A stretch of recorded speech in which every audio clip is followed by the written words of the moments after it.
Hello guys, welcome back to my channel. Doing another cash stuffing for you guys.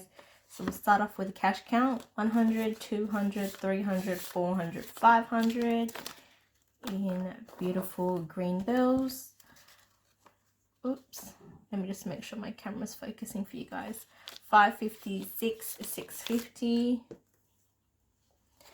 670, 690, 710, 730, 750, 770, 790, 810, 830, 840, 850, 860, 87, 880.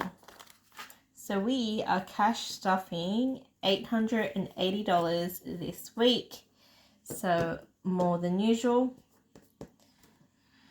Okay, so I actually wanted to talk about some of my money mistakes in this video as well, but I'll also be doing my regular cash stuffing. So we'll just do the rollover before I start chatting about my big mistakes. This week I spent a little bit more on groceries, so only $10 in rollover. I'll slide that into this. Got 120 plus 10, so 130 in rollover for groceries. I'm probably going to save that for Costco.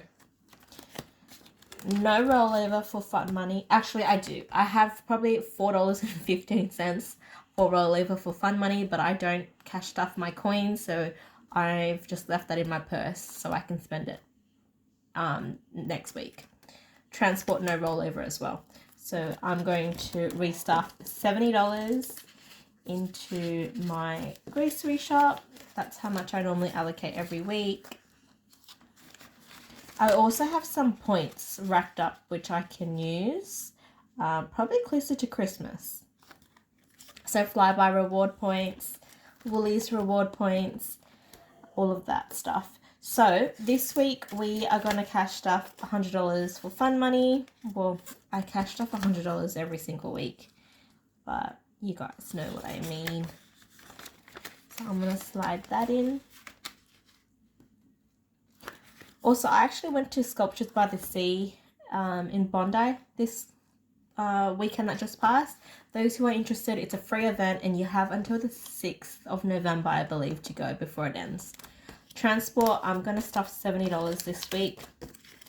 For transport, because the price of petrol has gone up and transport, so like Opal trains and buses have gone up, I think I'm going to stuff $50 some weeks and $70 the second week. So that's how I'm going to keep the rotation.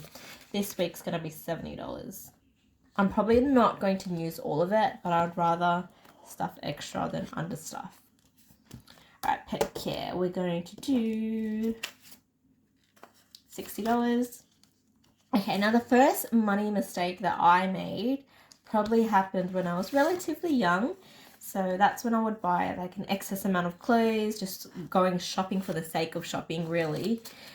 Going because I was bored, and I would use that as an excuse to get in some exercise. But the only problem is, because I'm exposing myself to that shopping environment, I'm always buying something every time I'm there. So that resulted in me having like too much clothes and spending way too much money on clothes. I feel like that's a mistake a lot of people have made when they were younger, at least. And I guess as I got older, I moved on to more expensive shopping habits, such as designer brands, which is not good, of course. But I feel like I nipped that one in the butt quite quickly. I'll go through that in a little bit more detail. I just want to count this. So for investment, I have 1,500, 1,650, and I'm going to pop in 150. So I'll slide that up. So that leaves us with 1,500, 1,600, 1,700, 1,800. Let me see if there is a placeholder, which I do have. So, because I made some this week, guys. So I've got 200 and 100, so that's 300. So I'll take this cash out to use for my cash stuffing videos next week, so I don't have to go to the bank. So that means I have 1,500, 1,700, 1,800. Perfect for my investment. And I think my goal was, landlord was $2,000, so we're almost there. Thank goodness. As I was saying, guys, I guess I got sucked into buying designer because of the experience. So those who have bought designer items before know that when you walk into like a shop like Louis Vuitton or Chanel or whatnot, you get allocated your own sales associate, so sales representative, whatever you'd like to call it.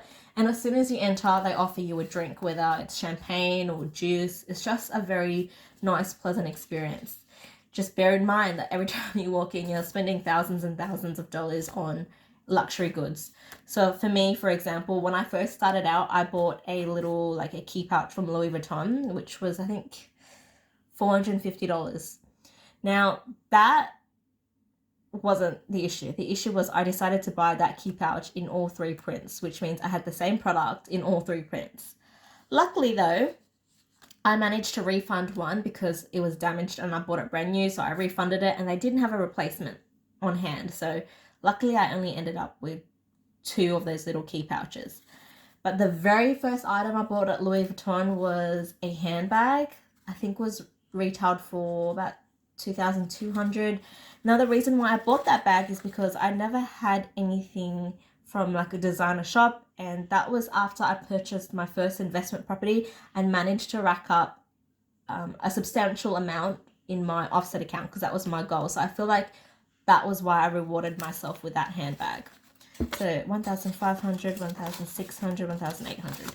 So that being said, I guess it's just like not crossing the fine line of going too far with designer items. I still think I would buy like a designer handbag every now and then once I've reached either a big goal of mine or a milestone, but I've just got to be mindful of not going crazy and buying too many little bits and pieces from designer just because I enjoy the shopping experience. So that was probably one of my biggest mistakes in my early to mid 20s. But I feel like I said before, I nipped that in the butt pretty quickly, so that bad habit didn't last long. Investment maintenance, we are going to put in 50, but I don't have 50. So let me just quickly swap that out. So I've got 2 50s here, and I'll take out the 1. So I'll put in, should I put in 50, guys? Yeah, I'll put in 50 actually. I'll go through some more of my money mistakes after I stuff these few envelopes, guys, because I've got to try and multitask and not get confused. So other investment expenses, we will skip. Car, we're going to put in 100.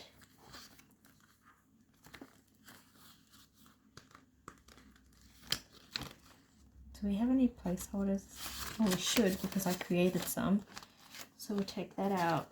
Pop in the 100. So we've got 1,100. We've got 2,000. Sorry, 2,100 in car expenses, and I think the goal was 2.5. So we are well on track. I think I'm going to finish everything before the end of the year, which is good. Maintenance, we will slide in $20 because I've been skipping this every single week lately, and that's not good. So I'm going to slide in $20 here. And another mistake that I made, I would still consider this a money mistake, is when you've got a phone plan, especially when you're getting a new phone, the plan's generally high. For example, it might be like $90 a month for 24 months. And once that plan ends, they generally decrease your plan to, let's just say, $90 gets decreased to about $65. I tend to get lazy to shop around, and once that's paid off, technically you don't have a phone anymore, so your plans should be around $30 to $40. And I made the mistake of continuously paying $65 a month for a pretty basic plan. Eventually I moved, but that's probably a bad money habit of mine as well. I think I need to be more proactive with moving around my phone plan to shop for the best deal. Accounting fees, we're going to skip. So we're going to move up to our fun binder, I guess. So self-love, we will put in, actually, should I put in, I will probably put in $20 for self-love. So let me just do a quick count. So I've got 20, 30, 40, 55.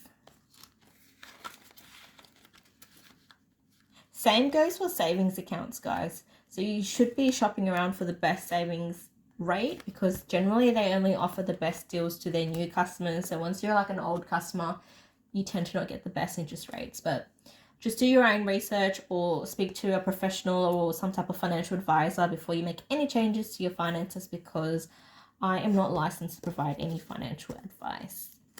Health, we'll skip. Anniversary, we're going to slide in 10.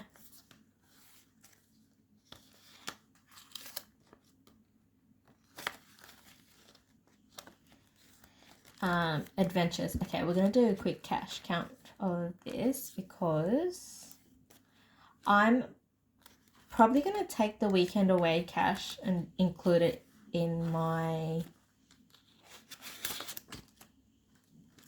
adventures just to make it easier. And I think this is going to be the last thing I do for this year. So there's no point having that in weekend away. So we'll do a quick count. We've got 500, 600, 750, and I'm going to allocate 150 into this as well. So we've got, what was that, 750 did I say, guys? Sorry.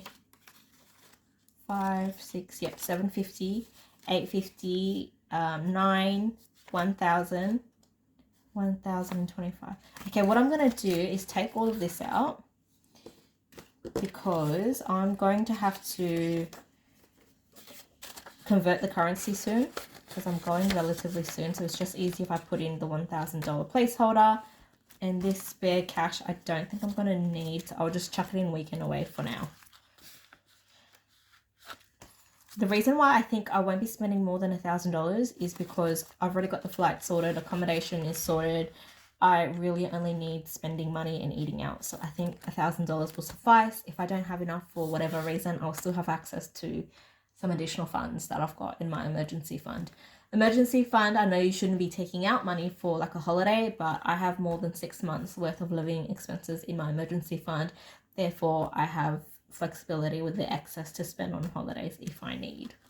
Generally, I try to steer clear from taking out from there though. Rainy day, we'll skip. Gifts. Gifts, I don't think I need any more money, but I am going to put in probably an extra $30 just in case. So how much do we have here? 500 and 60, 70, 80. Reason why I'm stuffing extra is because, actually, you know what? I'm going to stuff in to make it,